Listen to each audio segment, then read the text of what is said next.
or 400,000 people from the Middle East come in. Probably most of them good people coming here trying for a better life.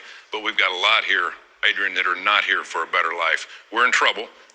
Even the FBI director said that we're going to have something happen, whether it's small or large.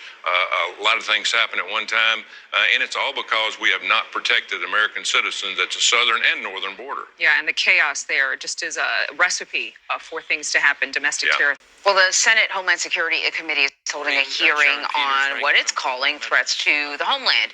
The FBI director began giving his opening statements a short time ago. Play some of that for you.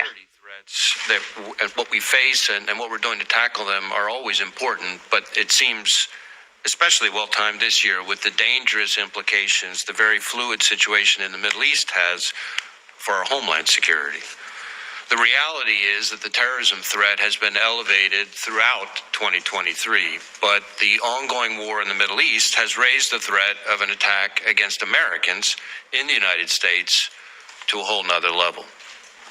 Since the horrific terrorist attacks committed by Hamas against innocent people in Israel a few weeks ago, we've been working around the clock to support our partners there and to protect Americans here at home. We assess that the actions of Hamas and its allies will serve as an inspiration, the likes of which we haven't seen since ISIS launched its so-called caliphate several years ago. In just the past few weeks, multiple foreign terrorist organizations have called for attacks against Americans and the West. Al-Qaeda issued its most specific call to attack the United States in the last 5 years. ISIS urged its followers to target Jewish communities in the United States and Europe. Hezbollah has publicly expressed its support for Hamas and threatened to attack U.S. interests in the Middle East. And we've seen an increase in attacks on U.S. military bases overseas carried out by militia groups backed by Iran. Here in the United States, our most immediate concern is that violent extremists, individuals or small groups, will draw inspiration from the events in the Middle East to carry out attacks against Americans going about their daily lives.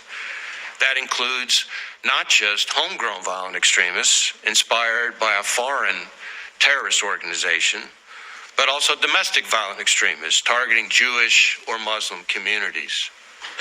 We've already seen that with the individual we arrested last week in Houston who'd been studying how to build bombs and posted online about his support for killing Jews. And with the tragic killing of a 6-year-old Muslim boy in Illinois in what we're investigating as a federal hate crime. But as I said a few moments ago, on top of the homegrown violent extremists and domestic violent extremist threat, we also cannot and do not discount the possibility that Hamas or another foreign terrorist organization may exploit the current conflict to conduct attacks here on our own soil. We have kept our sights on Hamas and have multiple ongoing investigations into individuals affiliated with that foreign terrorist organization.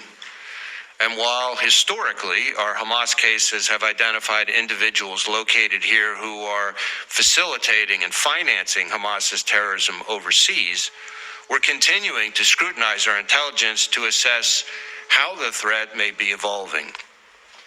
But it's not just Hamas. As the world's largest state sponsor of terrorism, the Iranians, for instance, have directly or by hiring criminals, mounted assassination attempts against dissidents and high-ranking current and former U.S. government officials, including right here on American soil. And along those lines, Hezbollah, Iran's primary strategic partner, has a history of seeding operatives and infrastructure, obtaining money and weapons, and spying in this country going back years. Given that disturbing history, we are keeping a close eye on what impact recent events may have on those groups' intentions here in the United States and how those intentions might evolve. For example, the cyber targeting of American interests and critical infrastructure that we already see conducted by Iran and non-state actors alike, we can expect to get worse if the conflict expands, as will the threat of kinetic attacks. But across the country, in each and every one of the FBI's 56 field offices, we are addressing these threats with a sense of urgency. Among other things, that means working closely with our federal, state, and local partners through our FBI-led Joint Terrorism Task Forces to ensure that together we stay laser-focused on mitigating threats.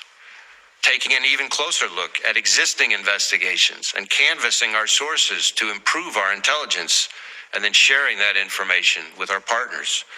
And doing all we can, working with our partners, to protect all houses of worship and people of all faiths. All right, so we're going to pull away from the FBI director.